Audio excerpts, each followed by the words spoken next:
கர்த்தருடைய நாமத்திற்கு மகிமை உண்டாகட்டும். நாம் தொடர்ச்சியாக எல்லா வீடுகளிலும் நம்ம தியானித்து வருகிறோம். கர்த்தர் இந்த நாட்களிலே இந்த முழுமையான ஒரு சீரமைப்பை நம்முடைய வாழ்க்கையிலே அவர் தர உண்மை உள்ளவராக நான் அந்த பக்கம் வந்துடுறேன். முழுமையான ஒரு சீரமைப்பை கர்த்தர் தர இந்த நாட்களிலே நமக்கு வாக்குத்தத்தம் பண்ணியிருக்கிறார். வருகிற புதிய ஆண்டிலும் நிச்சயமாக அதை செய்வார் என்று சொல்லி நாம் நம்புகிறோம், விசுவாசிக்கிறோம். நிறைய நேரங்களில் நமக்குள்ள ஒரு சோர்வு வந்துடும். என்னடா போன வருஷத்தில் இந்த வருஷத்தில் இருக்கிறதே இன்னும் நடக்கல, அதுக்குள்ளே அடுத்த வருஷத்துக்கு போயிட்டோமா அப்படின்ற மாதிரிலாம்.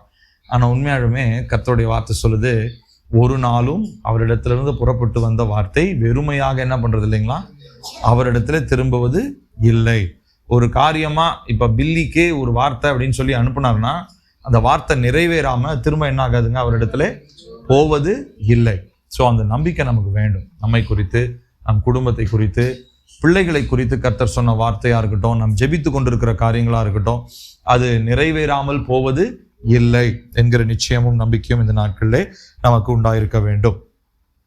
சரி, நாம் இந்த சீரமைப்பில் ரொம்ப முக்கியமான ஒரு பகுதியை நம்ம போன வாரத்தில் ஃபுல்லாக எல்லா வீடுகளிலும் தியானித்து கொண்டிருந்தோம். துதி ஆராதனை. துதித்து தேவனை ஆராதிக்கும் பொழுது அநேக காரியங்கள், அநேக மாற்றங்கள், அநேக தடைகள் உடைகிறது. அநேக காரியங்களிலே கர்த்தர் அற்புதங்களை செய்கிறார். பல நாட்களாய் கட்டப்பட்டிருக்கிற நிலைகள் மாறுகிறது. அதுக்கப்புறமா தீர்க்க தரிசனமாக நம்ம துதிக்கும் பொழுது, விசுவாசத்தோடு துதிக்கும் பொழுது தடைகள் மாறுகிறது என்று சொல்லி பல காரியங்களிலே எல்லா வீடுகளிலும் நாம் தியானித்து கொண்டு வருகிறோம். அந்த தியானிக்கிற எல்லா பகுதியும் நான் வாட்ஸ்அப்பில் அனுப்பிட்டு தான் இருக்கிறேன். நீங்கள் தயவு செய்து நீங்கள் அதை குடும்பமாய் நீங்கள் எல்லாரும் கேட்கும்படி உங்களை அன்பாக கேட்கிறேன். சரி, இப்போ இன்னைக்கு நம்ம மேற்கொண்டு நம்ம பார்க்கக்கூடிய ஒரு காரியம் என்னன்னா, இந்த வாரத்தில் இந்த வரப்போகிற வாரங்களில் நாம் தியானிக்க போகிறது இந்த சீரமைப்புக்கு தேவையான ஒரு சில ஆலோசனைகள். இந்த முழுமையான சீரமைப்புக்குள்ள நம்ம நுழையணும் அப்படின்னா இந்த நாட்களில் நாம் செய்ய வேண்டிய ஒரு சில காரியங்களுக்காக நம்ம ரொம்ப ஃபோக்கஸ்டா கவனத்தோட நாம் ஜெபிக்க வேண்டியது ரொம்ப அவசியமாக இருக்கிறது.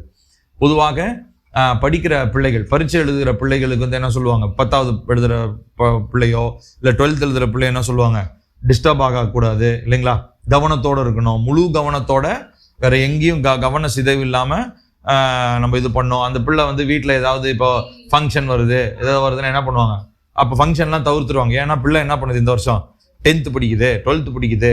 ஏன்னா அந்த மாதிரி தேர்வுகள்லாம் ரொம்ப முக்கியமானது இல்லைங்களா. ஸோ அதனால அப்போ என்ன சொல்லுவாங்கன்னா, கவனம் தேவை, ஃபோக்கஸ்டாக இருக்கணும்னு. இப்போ அதே போல இந்த சீரமைப்பு, கர்த்தர் வாக்குத்தத்தம் பண்ணியிருக்கிற இந்த முழுமையான சீரமைப்புக்கு ரொம்ப ஃபோக்கஸ், அதாவது கவனத்தோடு நாம் இருக்க வேண்டியது அவசியம். நம் வாழ்க்கையில முழு மூச்சா கர்த்தர் என்ன செய்ய போறாரு, என் வாழ்க்கையில இது வரைக்கும் சொன்னது என்ன நடந்திருக்குது, இன்னும் என்ன நடக்காம இருக்குது, இனிமே என்ன செய்ய போறாரு அப்படின்றத குறித்து நம்ம ரொம்ப கவனத்தோடு இருக்க வேண்டியது ரொம்ப அவசியம். நம்ம ஏசப்பாவை ஏற்றுக்கொண்டதுக்கு அப்புறம் சும்மா ஏனோ தானோன்னு நம்ம என்ன பண்ணலங்க, ஏசப்பாவை ஏற்றுக்கொள்ள, ஏசப்பாவும் ஏனோ தானோ நம்மளை தெரிந்து கொள்ள, நம்மள ஒரு நோக்கத்தோடு தெரிந்து கொண்டிருக்கிறாரு. ஒரு உன்னதமான நோக்கம் நிறைவேறும்படி நாமும் பிரயாசப்பட்டு கொண்டிருக்கோம். மற்றபடி நம்ம செய்யறது எல்லாமே வேஸ்ட்டு. அது எதுவுமே கணக்கிலே வராது. நம்ம எதை தேவ சத்தியத்தின்படி செய்கிறோமோ, எதை தேவ நோக்கத்தின்படி நம்ம செய்கிறோமோ அதுதான் என்ன ஆகுங்களாம், அவருடைய கணக்கிலே வரும் என்பதை நம்ம தியானித்து கொண்டு வருகிறோம். சரி, இந்த நாளிலே இந்த சீரமைப்புக்கு ரொம்ப முக்கியமான ஒரு காரணம் என்ன அப்படின்னா, முன்னோக்கி செல்லுதல். இன்னைக்கு அதுதான் நான் தலைப்பான வைத்திருக்கிறேன். நம்ம முன்னேறி செல்ல வேண்டும். நாம் ஒரு நாளும் எந்த ஒரு காரியத்திலும் பின்னோக்கமாகவோ இல்லை நின்று விடவோ நாம் அழைக்கப்பட்டவர்கள் அல்ல. நம்முடைய பிரயாணம் எப்பொழுதுமே முன்னோக்கி செல்ல வேண்டிய ஒரு பிரயாணமாக இருக்கிறது. இந்த ஹியூமன் சோல், அதாவது மனிதனுடைய ஆத்மாவுக்கு ரொம்ப அத்தியாவசியமா தேவைப்படுற ஒரு காரியம் என்ன அப்படின்னா, திசை காட்டுதல், டைரக்டிங். இப்போ ஒரு ரோடு இருக்குன்னு வச்சுக்கோங்க. இப்போ கூகுள் மேப்லாம் வந்துருச்சு. ஒரு 20-30 வருஷத்துக்கு முன்னாடி நம்ம ஒரு இடத்துல இருந்து ஒரு இடத்துக்கு தெரியாத ஊருக்கு போறதா இருந்தா என்னங்க பண்ணுவோம், ரோட்டுக்கு போய் என்ன பண்ணுவோம், ரோட்ல நின்று கேட்போம் இல்லைங்களா, இல்லைன்னா போர்டு பார்ப்போம். இந்த ஊர் இத்தனை கிலோமீட்டரு, 30 கிலோமீட்டரு, 40 கிலோமீட்டர்னு எழுதி வச்சிருப்பாங்க. இப்போல்லாம் அதனால தான் என்ன, கூகுள் மேப் வந்தனால என்ன, எல்லாம் கூகுள் மேப்ல பாத்துக்கிறீங்களாடா, எதுக்குடா உங்களுக்கு போர்டுன்னு சொல்லிட்டு போர்டுல எல்லாம் போஸ்டர் ஓட்டிடுறானுங்க. ஒரு போர்டும் இப்போ கிடையாது. எல்லாம் கூகுள் மேப்லேயே கிலோமீட்டர் எல்லாம் பார்த்துக்கிறீங்க. அப்புறம் உங்களுக்கு எதுக்கு போர்டுன்ட்டு எல்லாத்தையும் மறைச்சிடுறாங்க. ஸோ இதை இப்போ ஒரு 20-30 வருஷத்துக்கு முன்னாடி பார்த்தீங்கன்னா எல்லாமே என்ன பண்ணுறோம், ஒரு இடத்துல இருந்து ஒரு இடத்துக்கு போகணும்னா நம்ம திசை தேடுகிற மனிதர்கள் இல்லையா? இப்ப அதே போலதான் மனிதனுடைய ஆத்துமாவிலுமே திசை அறிகிற ஒரு ஏக்கம் ஒண்ணு எல்லா மனுஷனுக்குள்ளயும் இருக்கும். அது அவன் பொருளாதார ரீதியா இருக்கலாம், அவனுடைய குடும்பத்தின் காரியமா இருக்கலாம், பிள்ளைங்களுடைய எதிர்காலமா இருக்கலாம், திருமண காரியமா இருக்கலாம். எல்லாத்துலயுமே மனுஷங்க ஒரு திசையை தேடி ஏதாவது ஒரு திசையில நமக்கு நம்ம விரும்பின காரியம், நம்ம நினைச்சு பார்க்கறத விட நல்ல காரியம், அந்த மாதிரி திசைகளை தேடுகிற மனிதர்கள் தான். இப்போ இந்த திசையை தேடுற ஒரு இன்டென்ஷன்ல தான் மனுஷன் என்ன பண்ணுவான், அங்கங்க போய் மனுஷங்கிட்ட ஆலோசனை கேட்பான், அனுபவங்களை கேட்பாங்க. நீங்க என்ன செஞ்சீங்க இந்த மாதிரி சூழ்நிலையிலன்னு கேட்பாங்க. எதுவுமே கேட்காதவன் போய் ஜோசியக்காரர்கிட்ட கேட்பான், கிளி ஜோசியம் கேட்பான், குறி சொல்றவங்க கிட்ட கேட்பான், கயிறை கேட்கறவங்க கேட்பான். ஏன்னா அவனுக்கு என்ன தெரியல, எந்த திசையில போகணும்னு தெரியல. ஒரு முக்கியமான வாழ்க்கையின் தீர்மானத்தை எடுக்கணும்னா என்ன திசையில போறதுன்னு அவனுக்கு தெரியல. சோ இந்த மாதிரி நம்ம எல்லாருடைய வாழ்க்கையிலுமே நாம் திசை தேடுகிற, திசை அறியாத மனிதர்களாக நாம் இருக்கிறோம்.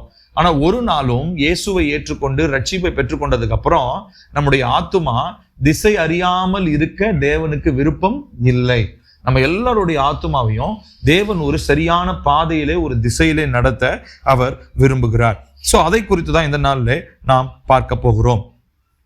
இப்போ இந்த இஸ்ரவேலர்களை குறித்து நம்ம பார்க்கும்போது இவங்களை கர்த்தர் எகிப்திலிருந்து விடுதலை பண்ணி வெளியே கொண்டு வந்தார் இல்லைங்களா?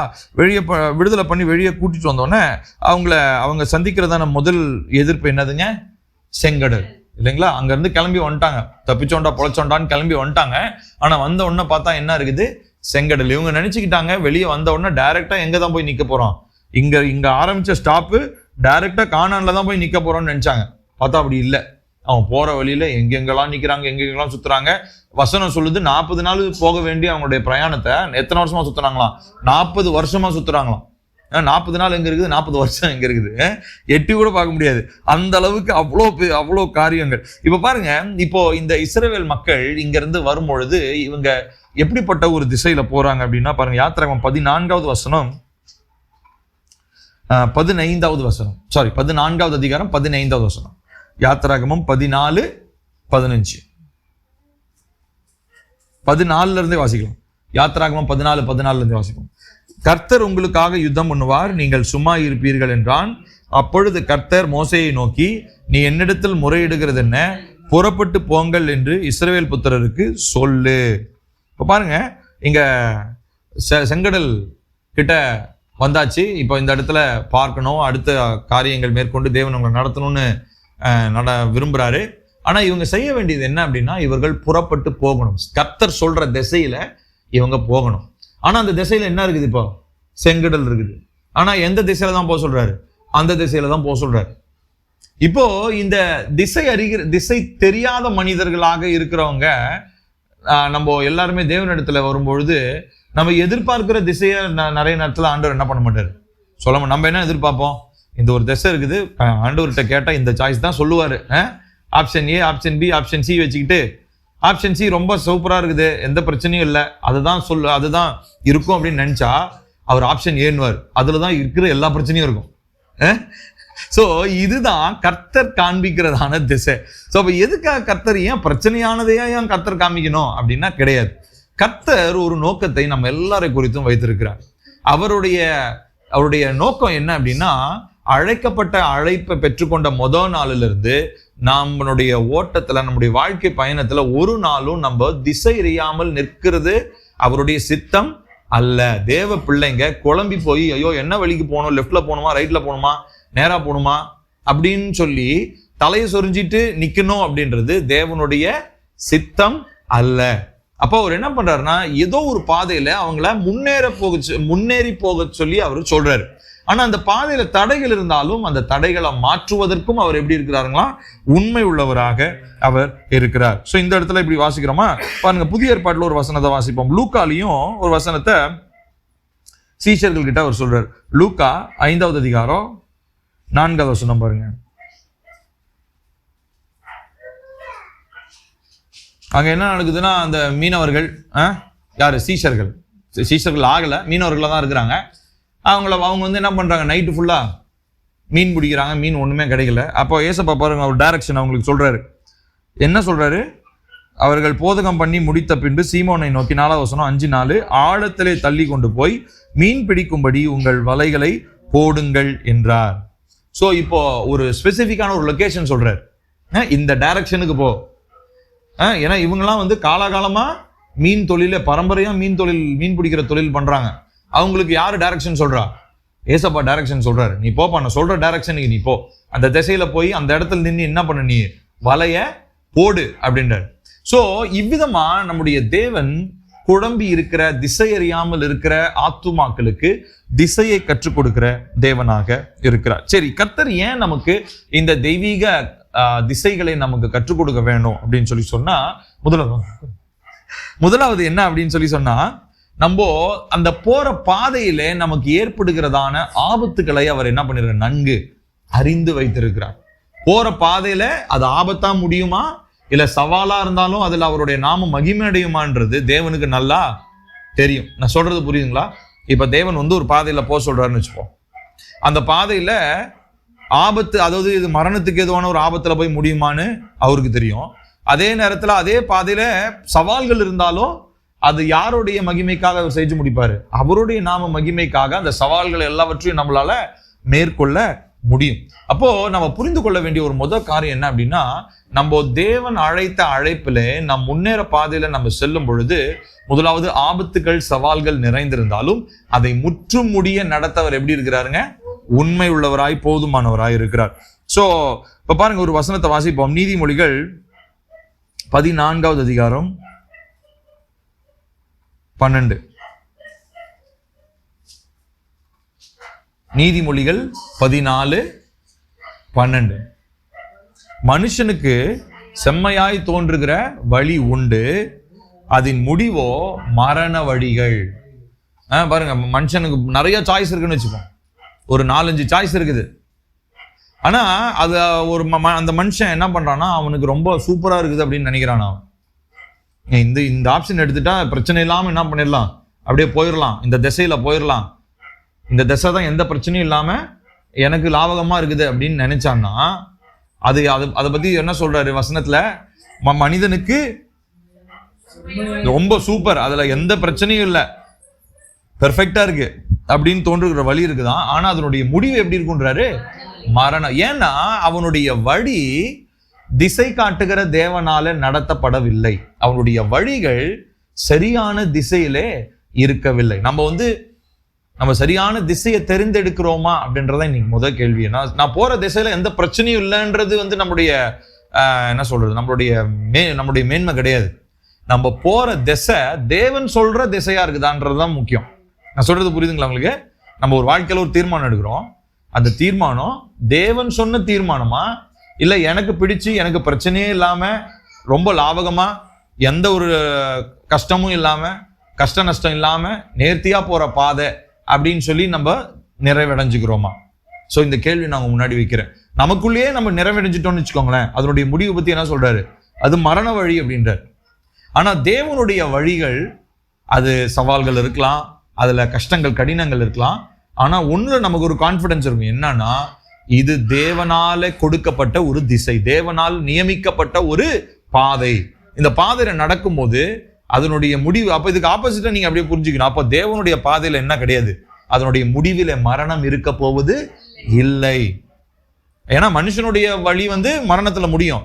அப்ப தேவனுடைய வழி கண்டிப்பா நித்திய வாழ்க்கை, நித்திய ஜீவன், நித்திய மேன்மை, நித்திய மகிமைக்கான காரியங்களை தான் கர்த்தர் தம்முடைய ஆலோசனையில அந்த திசைகளை, அந்த வழிகளை கர்த்தர் நமக்கு காட்ட உண்மை உள்ளவரா இருக்கிறார். சோ முதலாவது எதற்காக நம்ம ஜெபிக்கணும்னா, ஆபத்துகளிலிருந்து நாம் தப்பித்துக் கொள்வதற்கு, மரணங்களிலிருந்து, மரண கண்ணிகளிலிருந்து நாம் தப்பித்துக் கொள்வதற்கு தேவனுடைய தெய்வீக திசைகளை நம்ம என்ன பண்ணணும்? டிவைன் டைரக்ஷனை நம்ம கேட்கணும். நான் எந்த திசையில போனோம்ப்பா, இந்த மாதிரி ஒரு பணம் தேவைப்படுது, நான் என்ன பண்ணணும்? நான் இந்த மாதிரி ஒரு குறைவில் இருக்கிறேன், நான் என்ன பண்ணணும்? எனக்கு ஒரு பலவீனம் இருக்குது, நான் என்ன பண்ணணும்? அப்படின்னு சொல்லி எல்லா காரியங்களிலுமே தெய்வீக தேவனுடைய வழியை, ஆலோசனை நம்ம என்ன பண்ணணும்? கேட்க வேண்டியது அவசியமாக இருக்கு. அடுத்து ரெண்டாவதா என்ன அப்படின்னா, இந்த தெய்வீக திசையை நம்ம எதற்காக கண்டுபிடிக்கணும் அப்படின்னு சொல்லி சொன்னா, தேவனுடைய காலங்களை நாம் அறிந்து கொள்வதற்கு. நிறைய நேரங்கள்ல இப்போ நம்ம எல்லாருமே வந்து பாத்தீங்கன்னா திடீர்னு வாழ்க்கையில நம்ம ஜெபித்து கொண்டிருக்கிற காரியம் ஒருவேளை நிறைவேறாதது மாதிரி இருக்கலாம். ஒரு சில டைம்ல வந்து பாத்தீங்கன்னா திடீரென்று சொல்லி நம்முடைய ஜெபங்கள் கேட்கப்பட்டு கர்த்தர் அடைக்கப்பட்டிருக்கிற வாசல்கள் எல்லாம் திறக்கப்படுறதை போல நம்ம காணலாம். ஸோ இது எதுவுமே வந்து நம்மளுடைய வாழ்க்கையில வந்து நம்ம ஒரு விஷயத்தை நம்ம புரிஞ்சுக்கணும். ஒவ்வொரு காலகட்டத்திலும் நம்ம என்ன பண்றோம்னா புது சீசனுக்குள்ள நம்ம என்ன பண்றோம், காலடி எடுத்து வைக்கிறோம். புது காலங்களுக்குள்ளாக நம் காலடி எடுத்து வைக்கிறோம். இப்போ மரம் இருக்கு இல்லையா, மரத்தை பத்தி சொல்லும் போது தாவீது விதமா சொல்றாரு, தன் காலத்தில் தன் கனிகளை தந்து இலையுதிராது இருக்கிற மரத்தை போல் இருக்கிறான். இப்போ நல்லா கவனிக்கணும். மரத்துல வந்து இப்போ ஒரு மாமரம் எடுத்துக்கோங்க. ஜனவரில இருந்து டிசம்பர் வரைக்கும் பணம் கொடுத்துட்டே இருக்குமா? கொடுக்காது. அது என்ன பண்ணும், அதுக்குன்னு ஒரு டைம் இருக்கு இல்லையா, அதுக்குன்னு ஒரு காலம் இருக்குது. அந்த காலத்துல தான் அது என்ன பண்ணும், தன்னுடைய கனிகளை அது கொடுக்கும். அப்போ அதே போலதான் நம்ம அந்த காலத்துக்காக நாம் காத்திருக்க வேண்டியது ரொம்ப ரொம்ப அவசியம். கர்த்தர் வந்து எனக்கு ஒரு நன்மையை தரார் அப்படின்னா அது ஒரு காலத்துல நிச்சயமா நேரிடும். அந்த நன்மைக்காக நான் காத்திருக்கணும். அப்ப அந்த நன்மை எனக்கு உண்டாகணும்னா முதல்ல நான் தேவன் காட்டுகிற தெய்வீக பாதையில, தெய்வீக திசையில என்னுடைய நடை, என்னுடைய பயணம் இருக்க வேண்டும். பாருங்க, சங்கீதம் 32:8 நம்ம விதமா வாசிக்கிறோம். சங்கீதம் 32:8 நம்ம எல்லாருக்கும் தெரிஞ்ச வசனம் தான். சங்கீதம் 32:8 வாசிக்கலாங்களா? நான் உனக்கு போதித்து நீ நடக்க வேண்டிய வழியை உனக்கு காட்டுவேன், உன்மேல் என் கண்களை வைத்து உனக்கு ஆலோசனை சொல்லுவேன். இதுதான் இப்போ கர்த்தர் நம்மகிட்ட என்ன சொல்றாரு அப்படின்னு சொன்னா, நான் உனக்கு போதிக்க போறேன், நீ நடக்க வேண்டிய வழியை உனக்கு காட்டுவேன், உன்மேல் என் கண்களை வைத்து உனக்கு ஆலோசனை சொல்லுவேன். ஸோ அப்போ தேவன் நம்மளுடைய பாதையை குறித்து ஒரு தெளிவு கொடுக்கறது மாத்திரம் இல்லை, அந்த பாதையில எந்த காலத்துல என்ன நடக்கும்ன்றதையும் கர்த்தர் என்ன பண்றாரு, நமக்கு தெளிவுபடுத்துகிறார். இப்போ நான் ஒரு உதாரணம் சொல்றேன். ஆபிரகாம் எடுத்துக்குவோம். ஆபிரகாமை பற்றி நம்ம பார்க்கும்போது, நீ என்ன பண்ணு, ஆண்டவர் ஆபிரகாம்கிட்ட என்ன சொல்றாருன்னா, நான் உன் தகப்பன் வீட்டை நீ விட்டுட்டு நான் காண்பிக்கிற திசைக்கு நீ போன்றார். சரிங்களா? சரி, இப்ப போக ஆரம்பிக்கிறாரு. போக ஆரம்பிச்ச உடனே அடுத்து நடக்கிற விஷயம் என்ன தெரியுங்களா?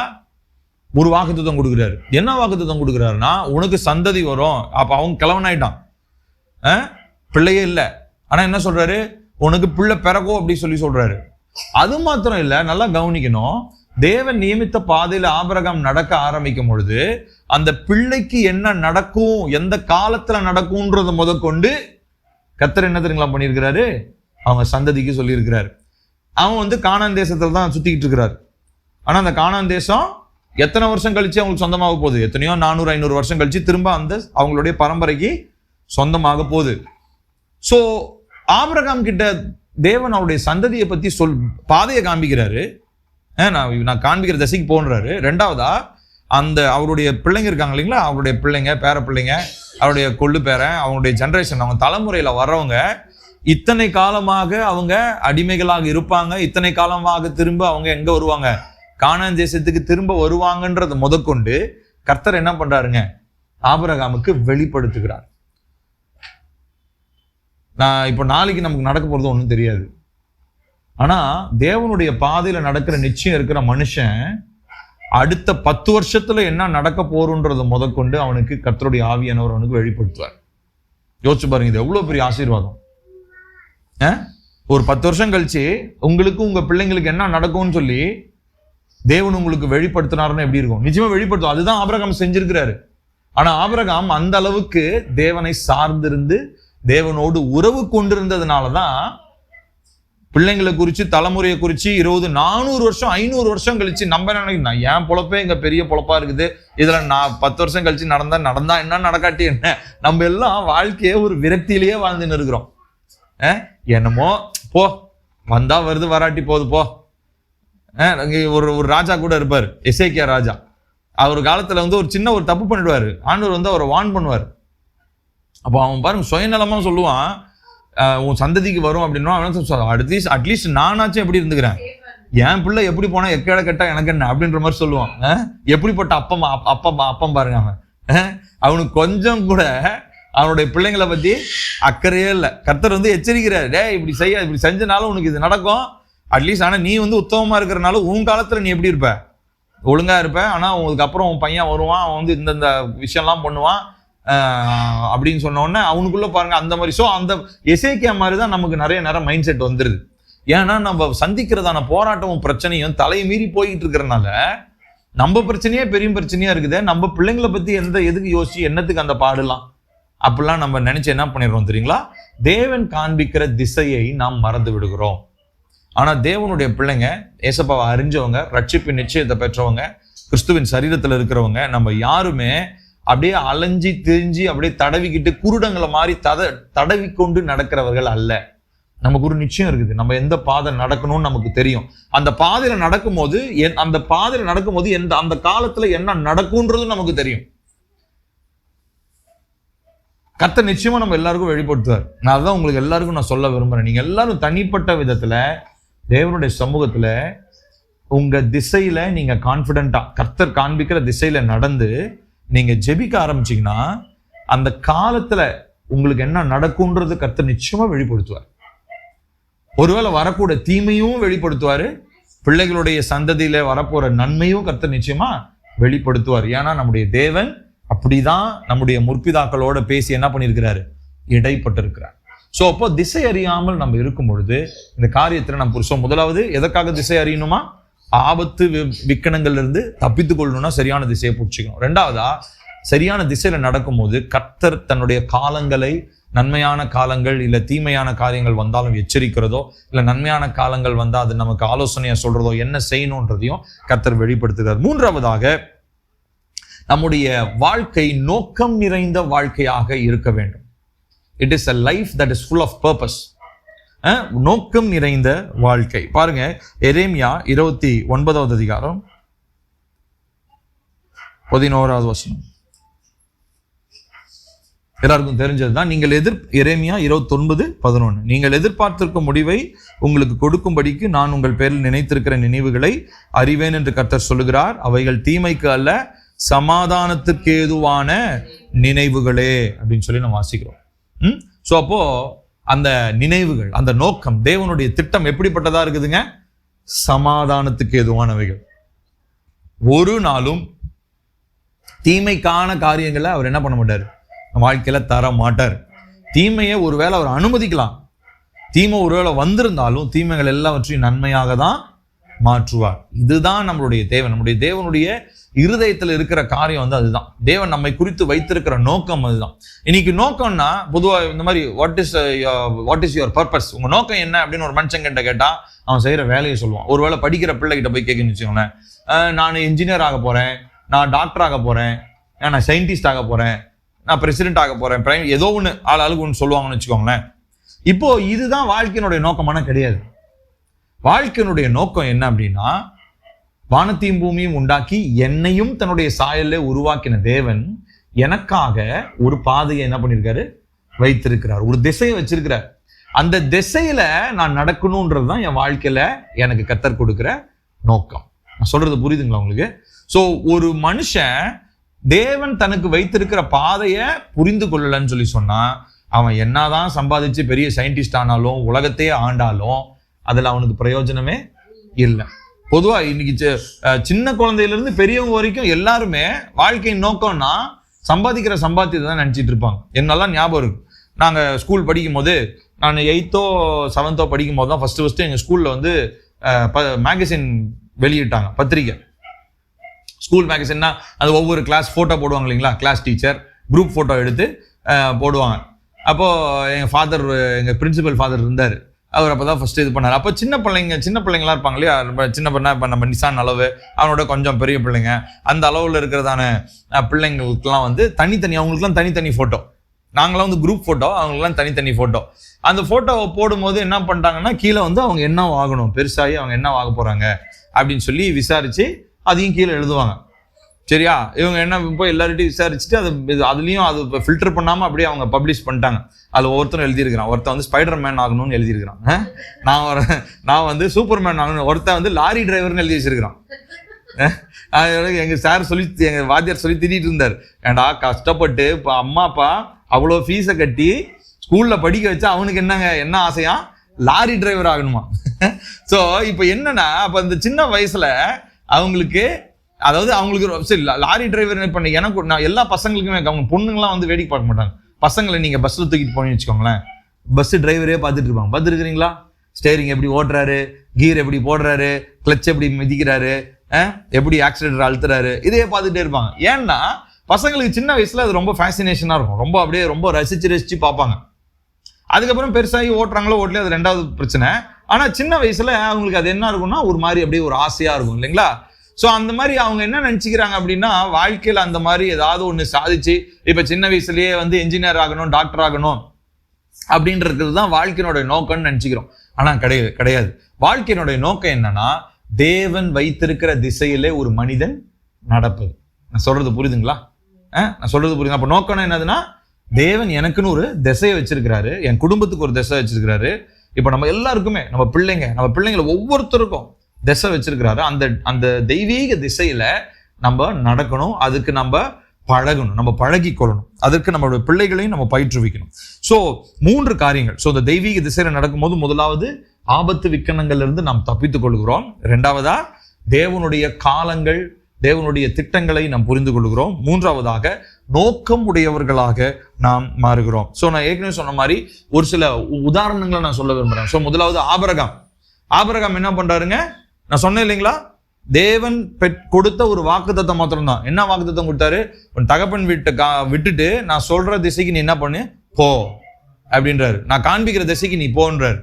அந்த திசையில போக ஆரம்பிக்க ஆண்டவர் என்ன பண்றாருங்க, அவருடைய ஆசீர்வாதங்களை கொஞ்சம் கொஞ்சமா அவருக்கு வெளிப்படுத்த ஆரம்பிக்கிறார். அதே மாதிரி வந்து பாத்தீங்கன்னா தாவீதும் பாத்தீங்கன்னா 1 சாமுவேல் 30வது அதிகாரம் 8வது வசனத்துல நம்ம வாசிக்கலாமா?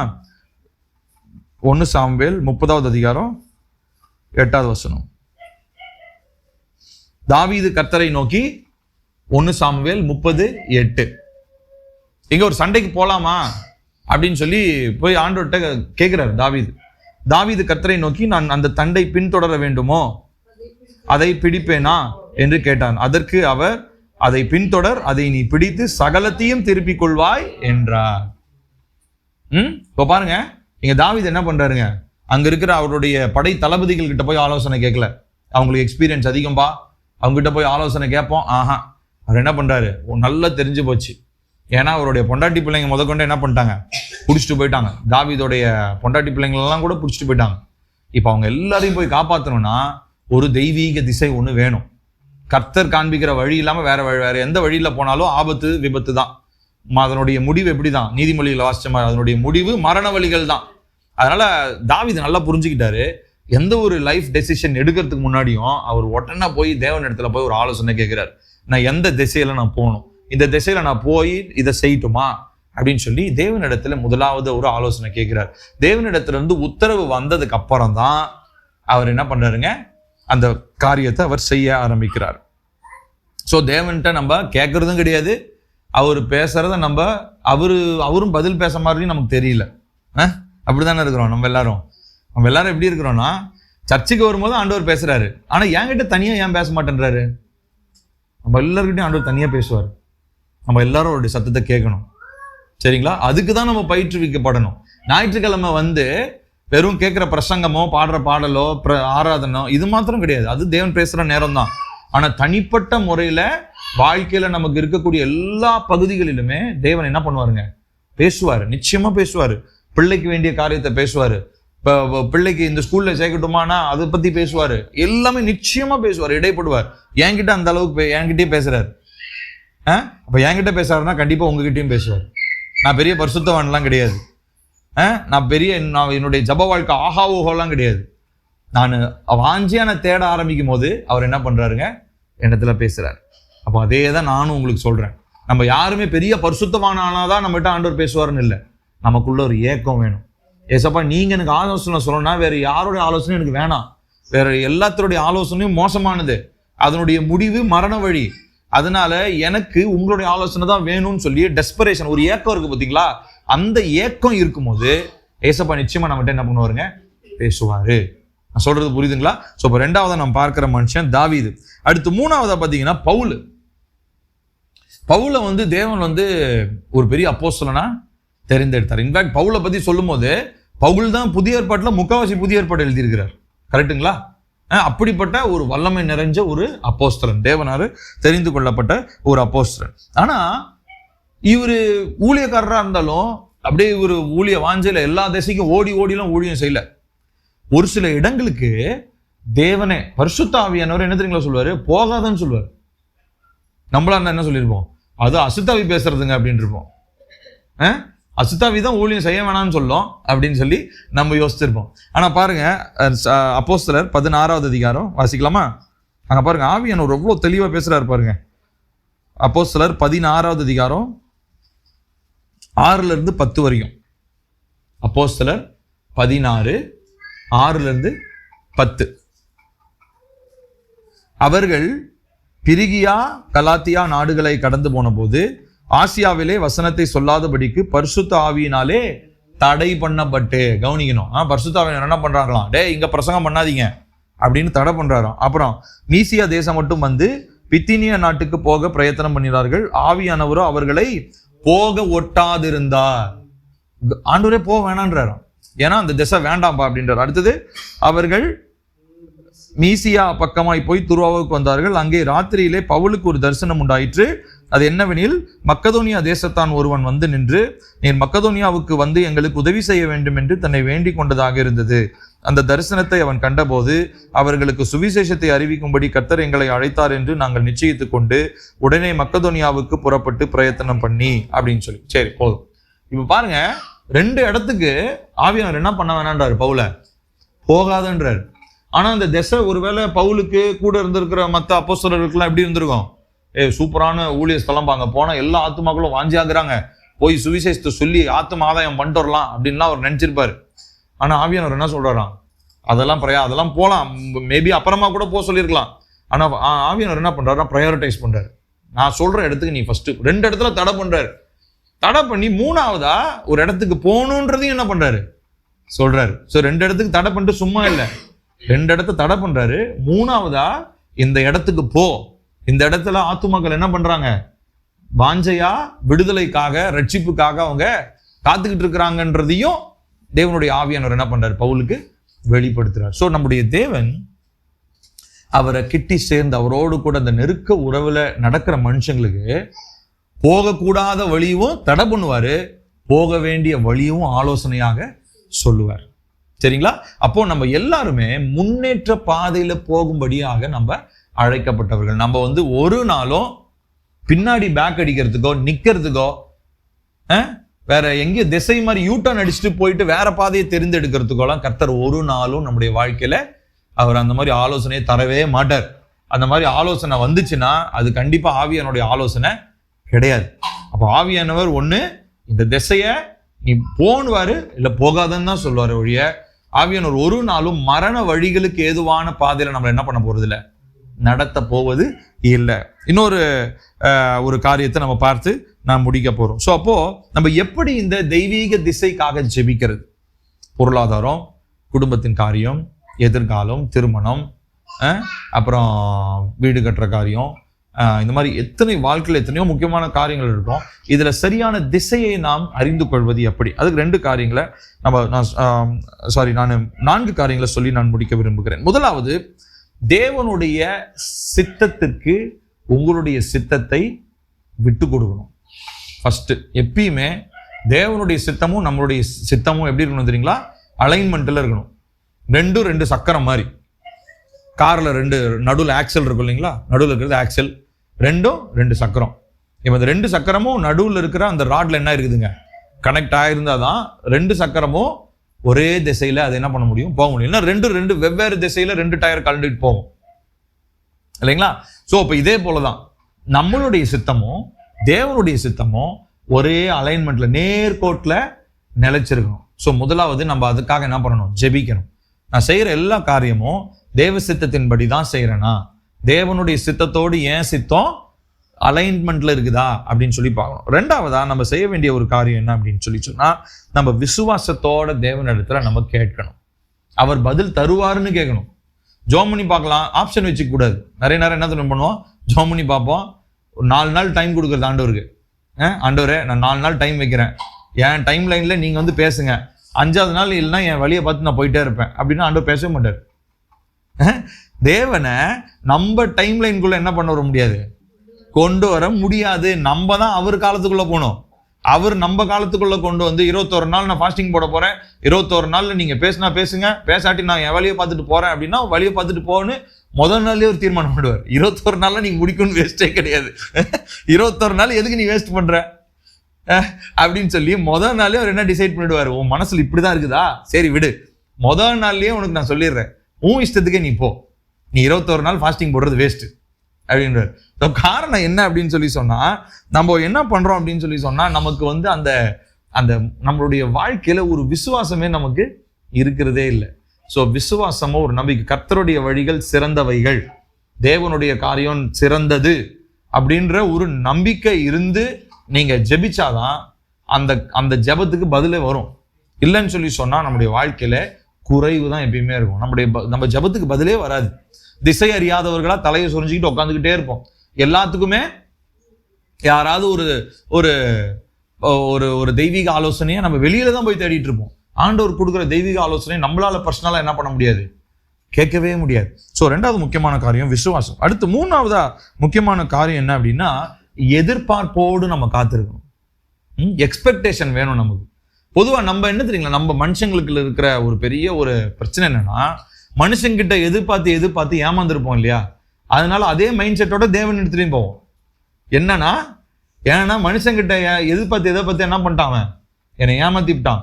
அதனால தேவனிடத்துலயும் எப்படி போறது, எதிர்பார்ப்பே இல்லாம போறது. அதுதான் நம்ம பண்ற பெரிய தப்பு.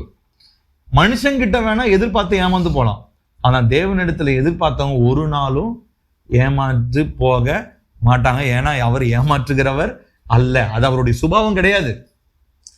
ஒருவேளை நம்ம நினைச்சது கிடைக்காம இருக்கலாம், ஆனா நம்ம நினைச்சதை விட சிறந்தது கண்டிப்பா கிடைக்கும். நான் சொல்றது உங்களுக்கு புரியுதுங்களா? சோ அப்போ தேவனிடத்துல வரும்பொழுது நம்ம எதிர்பார்ப்புகள் நமக்கு வேண்டும், எக்ஸ்பெக்டேஷன்ஸ் இருக்கணும், எதிர்பார்ப்புகள் இருக்கணும். மனுஷனிடத்துலதான் எதிர்பார்ப்புகள் ஏமாற்றம் தரும், ஆனா தேவனிடத்துல ஒரு நாளும் எதிர்பார்ப்புகள் ஏமாற்றம் தருவது இல்லை.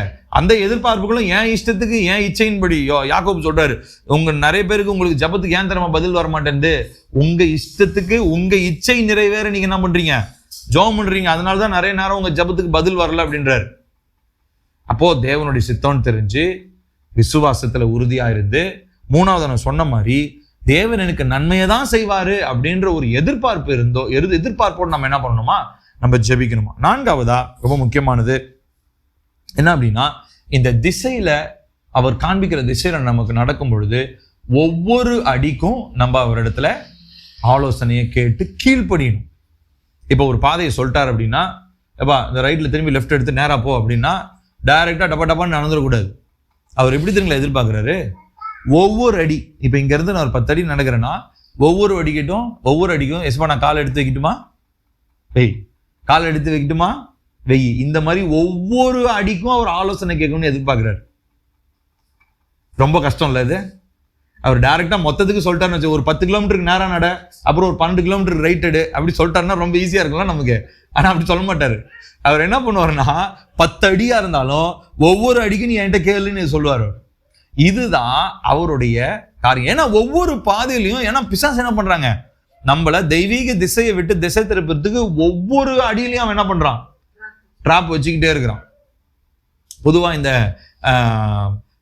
பெரிய பெரிய படைகள்லாம் வந்து யுத்தத்துக்கு தேசத்துக்கு தேசம் யுத்தம் போகும்போது பாத்தீங்கன்னா இந்த மைண்ட் ஃபீல்ட்ல பாம்பு வைப்பாங்க.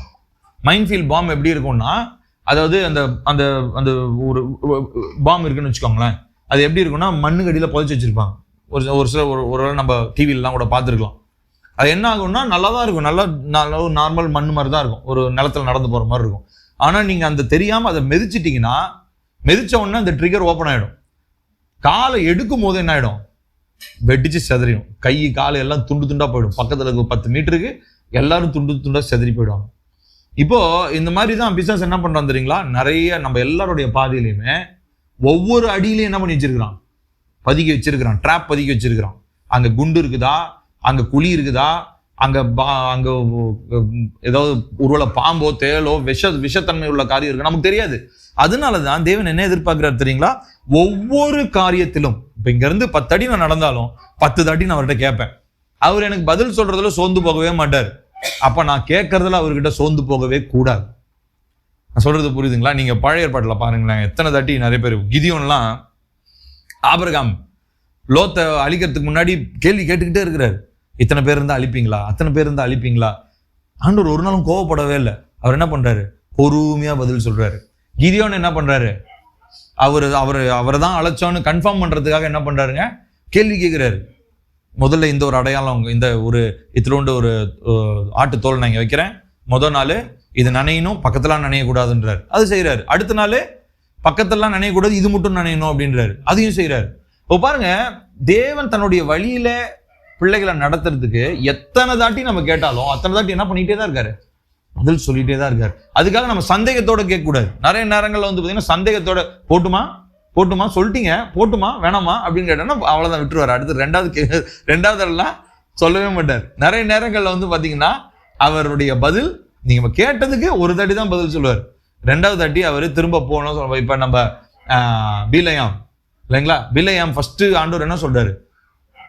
இஸ்ரவேல் ஜனங்களுக்கு எதிராக பாலாக் ராஜா கூப்பிடும் போது முதல்ல தேவன் என்ன சொல்றாரு? போகாதன்னு சொல்றாரு. ஆனா ரெண்டாவது தாட்டி ஆட்கள் அனுப்புறான். நல்ல செல்வங்களெல்லாம் கொடுக்குறேன், காசுலாம் கொடுக்குறேன், வாயா அப்படின்னு ஒண்ணு. அப்ப ரெண்டாவது தாட்டி என்ன சொல்லியிருக்கணும்? என் கடவுள் ஒரு தாட்டி சொல்லிட்டாரு, நீ கிளம்பி போ, பானான்னு சொல்லிட்டாரு, நான் திரும்பலாம் வரமாட்டேன் அப்படின்னு. ஆனா ரெண்டாவது டைமும் திரும்ப அவன் என்ன பண்றான்? போய் ஆண்டவர்கிட்ட போய் கேட்கறான். கேட்ட உடனே ஆண்டவர் ரெண்டாவது டைம் என்னன்னு சொல்றான்? போன்றான். அது எப்படிங்க கடவுள் மாத்தி பேசுவாரு? தேவன் மாத்தி பேசுவாரு? தேவன் மாத்தி பேச மாட்டாரு. அவர் ஃபர்ஸ்ட் என்ன சொன்னாரோ அதுதான் அவர் ரைட்டு. இப்போ ரெண்டாவது தடவை என்ன சொன்னாரு?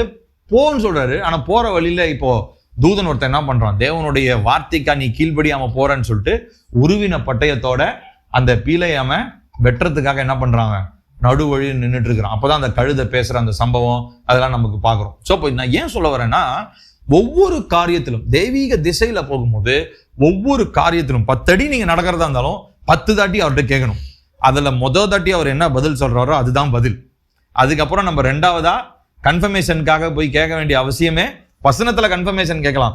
ஆனா அவர் இடத்துல போய் திரும்ப சந்தேகப்பட்டுக்கிட்டு வைக்கட்டுமா செய்யட்டுமா பண்ணட்டுமான்னு நம்ம கேட்டுட்டே இருந்தோம்னா நிறைய நேரங்கள் நம்முடைய மாம்சமே நமக்கு விரோதமாக பேசும். பிசாசு நமக்கு விரோதமா ட்விஸ்ட் பண்ணுவான்.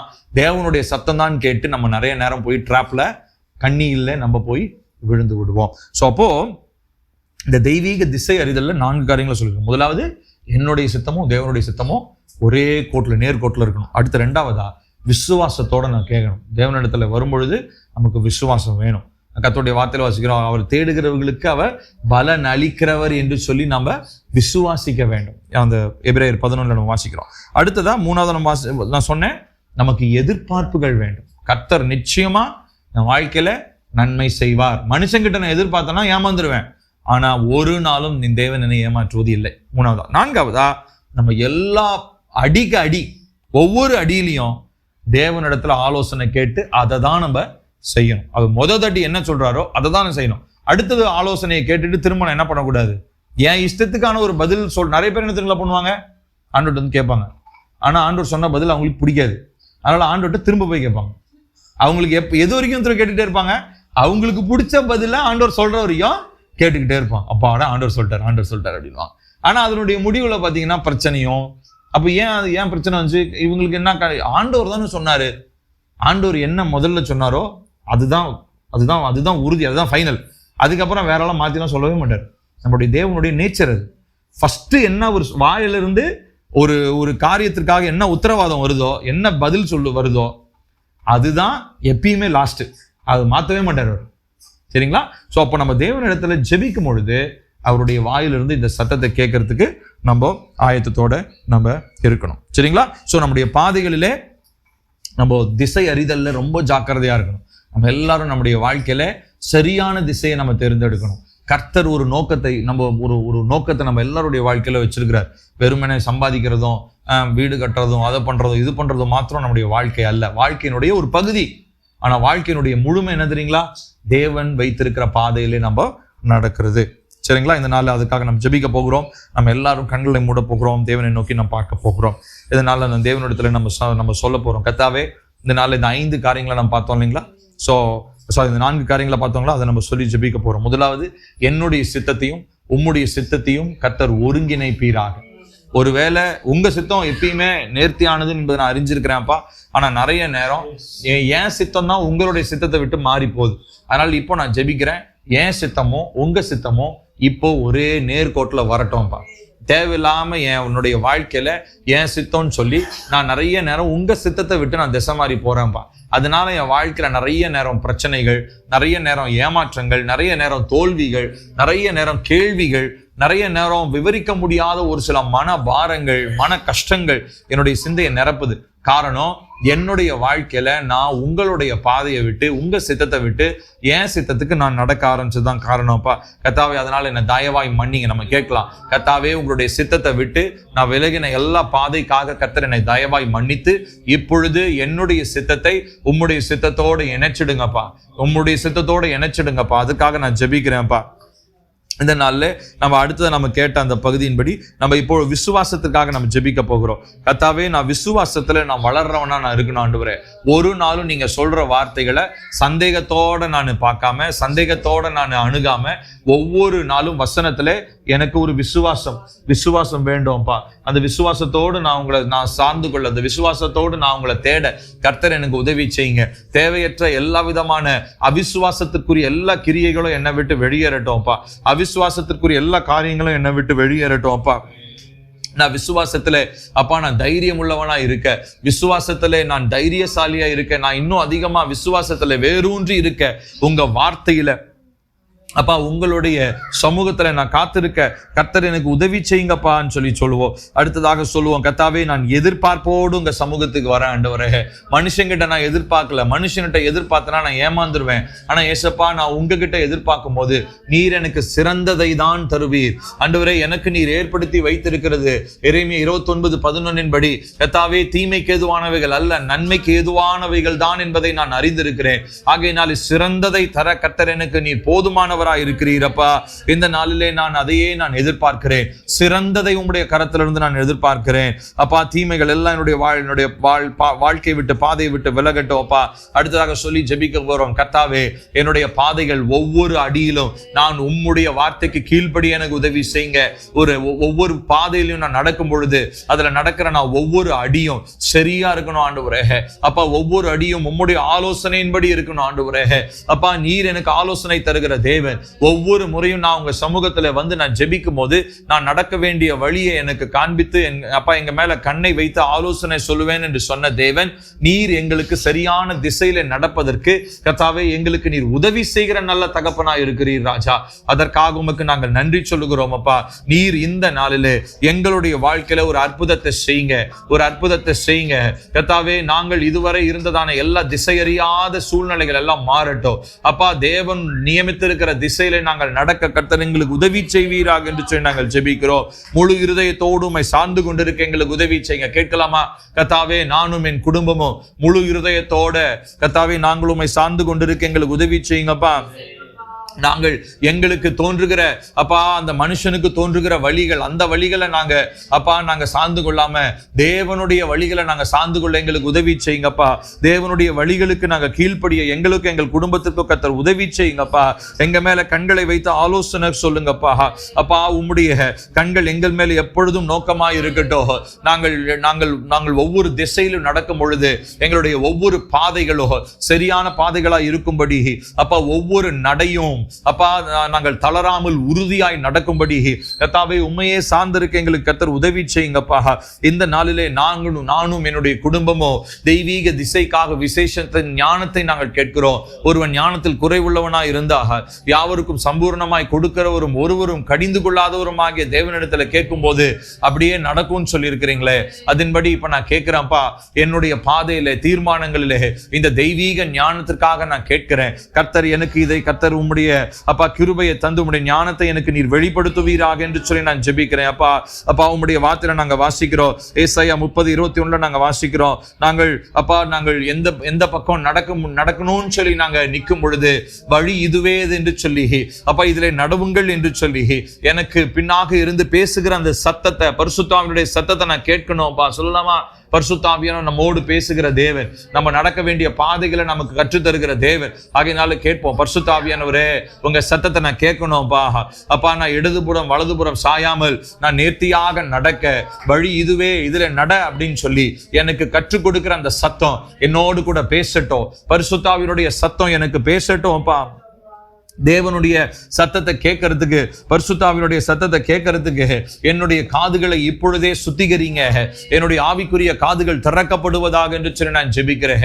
அப்பா, நான் உணர்வுள்ள செவி உள்ளவனா நான் இருக்கணும் ஆண்டவரே.